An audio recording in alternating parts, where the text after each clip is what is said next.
Mamma mia, salut les amis et bienvenue dans cette vidéo numéro 23. Alors dans cette vidéo, on va voir ensemble tout simplement à nouveau l'exploration des modules. Alors précédemment, on avait vu tout simplement que je pouvais mettre par exemple ici import math pour importer le module math. Cela va importer tout simplement l'ensemble des fonctions, l'ensemble des variables présentes au niveau du module math avec ici notre fameux préfixe math. On a vu également que je pouvais créer un espace de nom, alias, tout simplement un alias d'espace de nom en mettant ici as et mettre par exemple un nouveau nom, par exemple ici mathématiques. Cela va faire que je pourrai avoir accès à mes variables, à mes fonctions en mettant également ici mathématiques, point par exemple suivi du nom de ma fonction. On a vu également que si je voulais importer des fonctions spécifiques, je pouvais mettre ici from, suivi ici du nom du module, import et mettre ici les Mitsubishi que je veux importer. Alors ce qu'on va voir maintenant, c'est explorer un peu la documentation pour que vous puissiez, comme des grands, voir quel module vous souhaitez utiliser en fonction de l'application que vous êtes en train de réaliser. Donc là, je peux mettre par exemple ici from random qui est un autre module qui contient tout simplement une pléthore de fonctions en rapport avec tout ce qui relève ici de l'aléatoire. Donc là en mettant ici from random, je vais importer tout simplement une fonction qui s'appelle ici randint. Ok, donc cette fonction randint me permet de retourner une valeur aléatoire entre ici l'intervalle que je vais fixer. Donc je vais mettre ici par exemple ici 15 et pourquoi pas 100. Cela veut dire tout simplement, je veux un nombre aléatoire compris entre 15 et 100. Si je valide ici, vous voyez par exemple 65. Je peux mettre ici à nouveau rand int et je vais mettre ici 0, 1. C'est-à-dire je veux un nombre aléatoire entre 0 et 1. Donc ce sera soit 1, soit 0. Donc c'est forcément une valeur entière. Ok, donc je peux mettre à nouveau rand int et je vais mettre ici par exemple entre 15 et pourquoi pas ici je vais mettre 18. Ok, donc qu'est-ce qui se passe chez Kebam? Il me retourne 18. Je peux mettre ici rand int, je mets à nouveau 15, 18. Vous allez voir une autre valeur 17 par exemple ici. Ok, si je veux voir l'ensemble des fonctions qui sont disponibles au niveau du module random, je mets ici help comme ceci, je mets ensuite random, je ferme ce Mitsubishi et chez Kebam, j'ai cette erreur là. Pourquoi? Parce que tout simplement, je n'avais importé ici que cette fonction. Je n'avais pas importé tout le module. Donc je ne peux pas voir ici l'ensemble des fonctions disponibles au niveau du module. Donc là, si je mets par exemple import, je mets ensuite random comme ceci. Et là, je pourrais faire par exemple help, suivi ici de random pour voir l'ensemble des fonctions disponibles. Et chez Kebam, vous pouvez voir ici un ensemble de fonctions disponibles au niveau de ce fameux module là. Alors si vous voulez avoir l'ensemble des modules disponibles, vous vous rendez au niveau du site officiel de Python. C'est ici python.org. Donc vous partez sur python.org.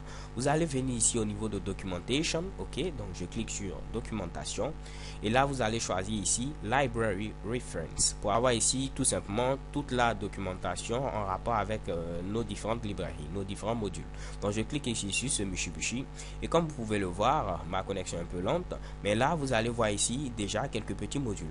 Donc si je monte un tout petit peu, vous pouvez voir ici les modules mathématiques. Vous pouvez voir ici le module maths, vous pouvez voir le module random qu'on a utilisé tout à l'heure. Donc si je veux avoir des informations sur le module par exemple maths qui est présent à ce niveau, je clique sur ce Mitsubishi et qu'est-ce que vous allez voir? Vous allez voir ici un ensemble de fonctions avec également à ce niveau la petite documentation sur ce Mitsubishi là. Ok, donc là je reviens à la page précédente et si je descends également, vous pouvez voir ici d'autres modules qui sont disponibles au niveau de Python. Donc libre à vous de pouvoir déguster ces Mitsubishi comme bon vous semble. Alors les gars, avant de terminer, on va commencer à créer notre propre module. Donc pour créer notre propre module, qu'est-ce que je vais faire?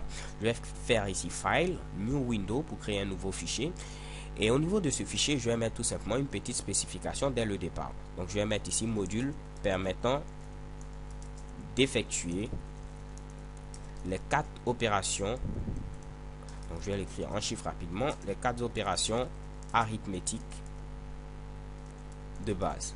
Ok, c'est-à-dire l'addition, la soustraction, la multiplication, la division. Donc ici c'est marqué module permettant d'effectuer les 4 opérations arithmétiques de base. Donc là je peux créer par exemple notre première fonction. Donc au niveau de ce module que je vais appeler calcul tout à l'heure, je vais créer notre première fonction addition. Et au niveau de cette fonction, elle va prendre 2 paramètres, ici A et également B. Et tout ce qu'on aura à faire, c'est de retourner tout simplement A plus B. Je vais copier ce Mitsubishi, le coller 4 fois et faire de même que ce soit pour la soustraction, la multiplication, la division. Donc là, je vais appeler ce Mitsubishi soustraction comme ceci. Ici, ce sera plutôt multiplication. Et là, pour terminer, ce sera division. Donc au niveau de soustraction, on va retourner A moins B cette fois-ci. Ici, on va retourner A fois B.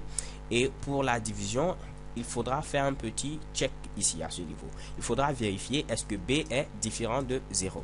ok. Si B est différent de 0, alors on pourra faire ce Mitsubishi, on pourra retourner tout simplement A divisé par B. Dans le cas contraire, donc je vais mettre ici un petit else, je vais dire il faudra retourner tout simplement division impossible. Donc je mets ici par exemple division impossible avec un petit point d'exclamation. Donc là, si je veux enregistrer mon module, je n'ai qu'à faire CTRL S comme on a l'habitude d'enregistrer nos fichiers. Je vais l'enregistrer par exemple au niveau du bureau et je mets ici le nom de mon module. Par exemple, je vais appeler mon module calcul. Donc je n'ai qu'à mettre ici calcul.py. Ok? Donc mon module va avoir pour nom tout simplement calcul. Si je veux l'utiliser, je n'aurai qu'à faire par exemple import calcul. Donc je valide ici et chez Kebam, je viens de créer notre premier module. On va essayer de pouvoir tester ce Mitsubishi. Je vais faire run module comme ceci. Donc là, je vais essayer de fermer cela pour que tout soit bien clair pour vous. Donc je fais à nouveau run module et je viens à ce niveau. Et comme je l'ai dit, pour pouvoir utiliser ce module, je dois mettre par exemple ici import et je mets ici calcul. Et si je valide chez Kebam, je viens d'importer ici l'ensemble des fonctions disponibles au niveau ici de notre module calcul. Et par la suite, je peux mettre par exemple calcul point et vous pouvez voir que je vais choisir par exemple comme fonction soit l'addition, la multiplication, la division, la soustraction. Donc là, vous voyez que c'est listé par ordre alphabétique A, D, M, S. Donc on va faire premièrement l'addition. Donc je mets ici addition comme ceci, l'addition de 2 et de 5. Je dois avoir comme valeur normalement 7. Je valide chez Kebam 7. Je fais ensuite calcul comme ceci, je mets ici soustraction, je vais faire la soustraction entre 5 et 2 et je vais avoir ici comme valeur tout simplement 3. Je valide chez Kebam 3. Je fais ensuite calcul point, cette fois-ci multiplication, je vais faire 5 multiplié tout simplement par 5, je vais avoir comme valeur 25, chez Kebam 25. Et je termine ici par la division, donc je fais la division de 25 tout simplement par 5, je dois avoir comme valeur 5, chez Kebam 5. Par contre, si je fais ici tout simplement la division entre 5 et 0, je vais avoir ici comme valeur tout simplement division illégale. Je valide chez Kebam, division impossible. Alors les gars, c'est tout pour cette vidéo. On vient de créer notre premier module, on l'a importé, on a pu utiliser ce module, tout est parfait. Donc comme on l'a vu précédemment, on pouvait mettre tout simplement from, calcul comme ceci, et importer tout simplement à ce niveau quelques fonctions particulières. Je pouvais dire que je souhaite importer tout simplement la fonction addition tout simplement. Ok? Alors les gars, c'est tout pour cette vidéo. So thank you guys for watching. Don't forget to subscribe. Peace.